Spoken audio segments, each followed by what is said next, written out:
Good morning, year one, and welcome to our English.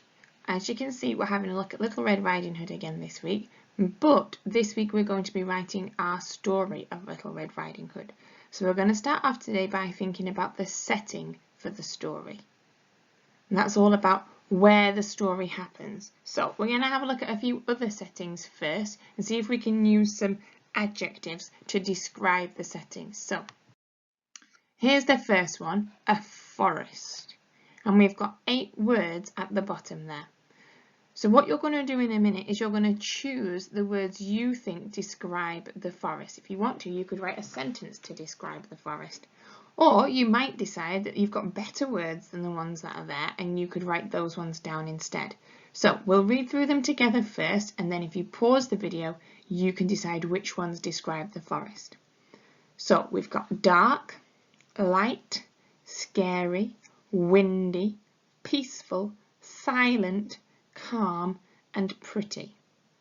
Now this is your forest. You can decide, is it going to be a dark, scary forest? Is it going to be a light, peaceful forest? Or a dark, windy forest? It's up to you. You choose your words and you decide what kind of a forest it's going to be. Pause the video here so you can write down some ideas of what the forest is like. Okay, the next one is a beach. Now I should imagine you'll probably be using different words for the beach than you would for the forest. So I'll read through the words again and then you're going to think of some words to describe the beach. You can use mine or you can use your own. You can just write words or you could write a sentence if you feel up to it. So the words at the bottom are busy, quiet, noisy, hot, peaceful, cold, bright, sunny.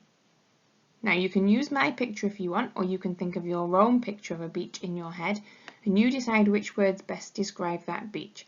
Pause the video here so you can write down some words or sentences to describe the beach. The next one is space. Have a look at what you can see there. I can see some planets, maybe the moon, maybe some stars, space station, rockets.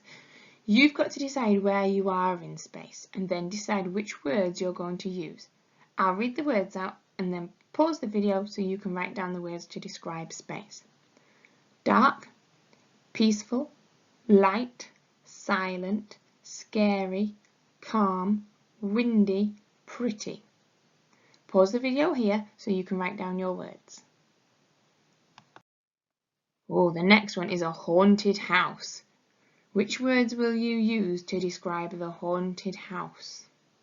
Again, I'll read through the words and then you can pause the video.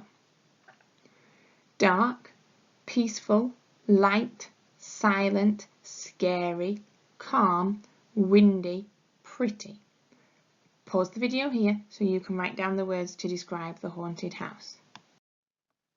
Now, I've put all of those words together and I've put Little Red Riding Hood back on the screen, because our story is going to be the story of Little Red Riding Hood. Now, you can decide what kind of a setting it has. You can use my picture, or you can decide that the forest or the woods are different in your story. It's entirely up to you.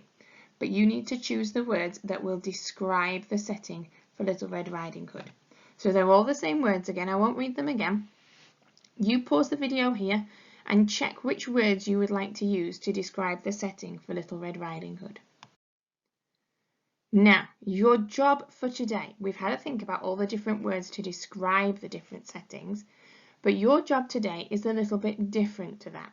You have got a piece of paper in your pack with a big empty space on it, and you can draw the setting for our Little Red Riding Hood story.